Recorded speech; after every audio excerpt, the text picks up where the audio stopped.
Hello everyone, welcome back to a mini vlogs. তোমাদের আর কি বলবো বলো, 12টার সময় আমি বিছানা তুলছি। যাই হোক, বিছানা গুছিয়ে আমি একটু হাওয়া খেয়ে নিলাম। হাওয়া খেয়ে এবার মায়ের কাছে গেছি, কি না আজকে কি কি কাজ করতে হবে সেটা শুনতে। যদিও মা একটু রেগেছিল, তারপরে আমি দিদিকে ফল দিলাম। দিদিকে ফল দিয়ে এটাও বললাম পেয়ারা আর কলাটা এক্ষুনি খেয়ে নেবে, মা বলে দিয়েছে। তারপরে গিয়ে এলডি করবি, কে কার কথা শোনে। যাই হোক, আমি দিদিরকে বলে দেওয়ার মতন বলে দিলাম। দিয়ে আমি ঘর থেকে বেরোবো, তখন বলছে দরজাটা দিয়ে যাস। তো দরজাটা দিয়ে আমি মেশিনের কাছে চলে গেলাম। তো মেশিনটা কতক্ষণ আর বাকি আছে দেখতে। তো মেশিন দেখে রান্নাঘরে এসে দেখছি ভাত হয়ে গেছে।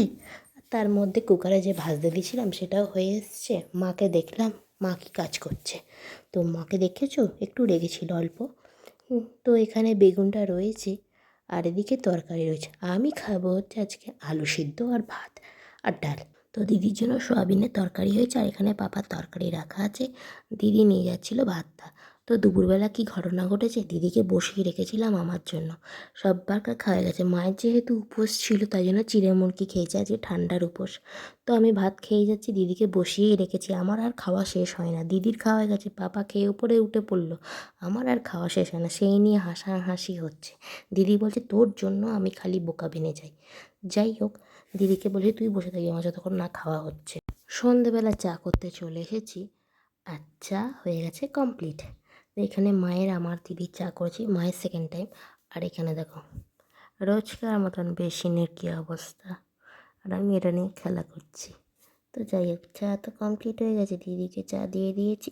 আর মায়ের চা নিয়ে মা চলে গেছে উপরে, আর আমার চাটা ওখানে ঢাকা দেওয়া আছে। আমি মুড়ি খাবো বলে তো চাটা রেখে দিয়েছি, আর আমি এখানে বেসিনে খেলা করছি। কতক্ষণে জলটা যাবে আর আমি ঘরে যাব খাবার নিয়ে।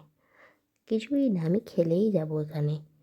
আমার তাতে চা ঠান্ডা হয়ে যাক, হয়ে যাবে। আমার জলটা এখানে তো পরিষ্কার করতেই হবে। তো সন্ধ্যের টিফিন নিয়ে আমি ঘরে চলে এসেছি।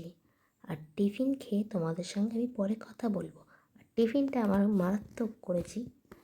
তো টিফিন খাওয়া তো হয়ে গেছিলো, আর রাত্রিরে আমার রান্নাও হয়ে গেছিলো।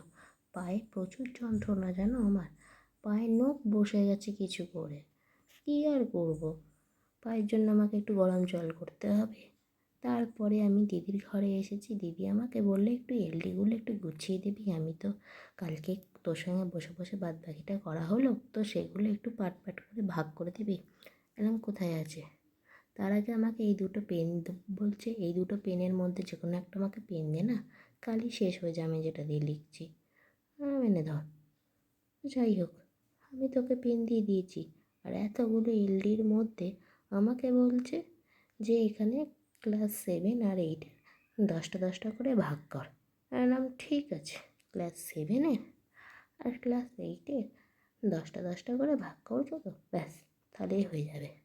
তো তারপরে আবার আমাকে ফিরিস্তে দিচ্ছে যে 10টা 10টা শুধু নয়, 10টা 10টা করে দুটো ক্লাস 7-8-এর, আবার 5টা 5টা করে, আবার 10টা 10টা করে, আবার 4টে 4টে করে। হায় রে হরি, এ কী হলো। তো যাই হোক, একটা পার্ট করলাম 10টা 10টা, আবার একটা করব। তো এটা তো ডান হয়েছে। তো পুরোপুরি এলডিগুলো আমি গুছিয়ে গাছিয়ে রেখেছি। আমি ঘেমে চান হয়ে গেছে, কি আর বলবো। এত 10টা 7 10টা 8। যাই হোক, দিদিকে আমি হিসাব বোঝালাম যে সব কিছু আমি গুছিয়ে রেখে দিয়েছি, এবার কি আমি মাকে খেতে দিতে যেতে পারি। তার কারণ 10:30 বাজে, আমাকে এক্ষুনি মা ডাকবে। তো দিদি বলছে তুই যা। তো আমি একটু মুখটার রূপচর্চা দেখে নিলাম যে কেমন লাগছে। ভালো লাগছে। তো এলডিগুলো আমি সব পাট পাট পাট পাট করে ভাগ করে রেখে দিয়েছি। দিয়ে আমি বললাম যে চলে যাচ্ছি, আর পারবো না। সব পাট পাট করে ভাগ করে রেখে দিয়েছি। এবার তুই বুঝে নে কী করতে হবে না করতে হবে। বলো ঠিক আছে, চলে যা, যা চলে যা, মাকে খাবার দিকে যা। বললাম ভালো কথা। তো মাকে খাবার দিয়েছি, গরম জলে পাটা ডুবিয়ে দিয়েছিলাম, দিয়ে চলে এসেছি। এবার খাবো। আজকে সারাদিন আমি খেয়েই যাচ্ছি, কী অবস্থা। যাই হোক, পেটে খিদে পেয়েছিলো তাই খেয়েছি। তো আজকের মিনি ব্লগ এখানেই এন্ড করছি, দেখাবে নেক্সট মিনি ব্লগসে।